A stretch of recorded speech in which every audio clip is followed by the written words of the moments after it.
Welcome to IBM's Tennis Insights with myself, Cara Robinson, and seven-time Grand Slam champion Mats Wilander. Today we're going to preview the semi-final clash between Roger Federer and Andy Murray.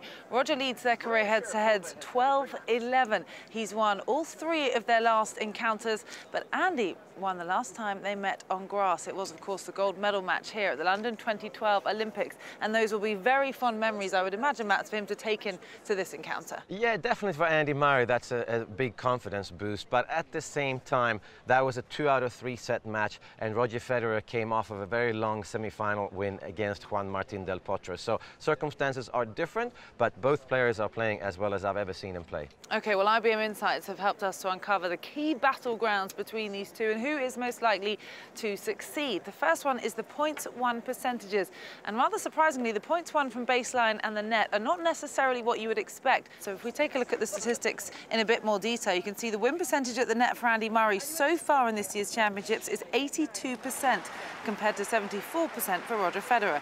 Meanwhile, the win percentage at the baseline for Murray is 52%, and Roger pips him by just one. He is 53% so far for these championships.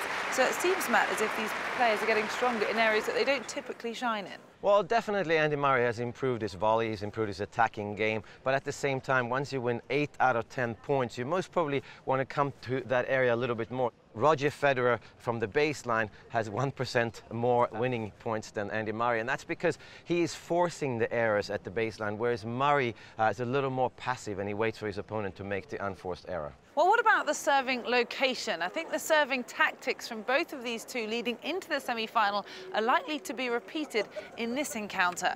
As we can see from IBM's data, Federer has a very even serve spread and is almost exactly 50-50 from both sides of the court, with an equal number of serves wide and down the middle, while Murray has his own favoured serve locations, but he's serving 60% of the right-hander's forehand wide from deuce and down the middle from ad. So Federer keeps his opponents constantly guessing, while Murray naturally slices more to the right-hander's forehand, which will also work as Federer puts less forehand returns back in play from the backhand side. Do you expect to see this continue in this match, Matt? I do, because Andy Murray really likes to slice serve, but the problem for Andy Murray is when you're hitting his serve as predictably as he does, he's most probably going to do that on big points in his service game, and Federer is going to know that.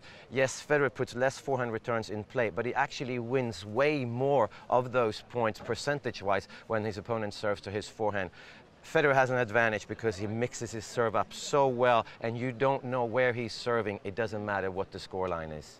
Well, finally, let's take a look at Andy Murray's improving forehand. The last time these two faced each other here at Wimbledon was the 2012 final. So let's compare statistics from that year compared to this year so far en route to the semi-finals. And you can see that in 2012, Andy Murray had 118 forced forehand errors compared to just 94 this year. The difference then is 24 less. If you look at the 2012 final, Murray had 37 forced forehand errors compared to Roger Federer's 24.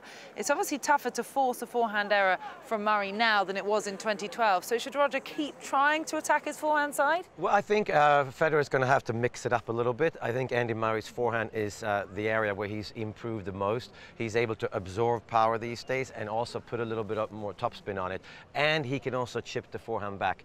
But at the same time, Roger Federer is playing very aggressive tennis these days, and he's going to have to divide his attacks 50-50 between Andy Murray's forehand and backhand.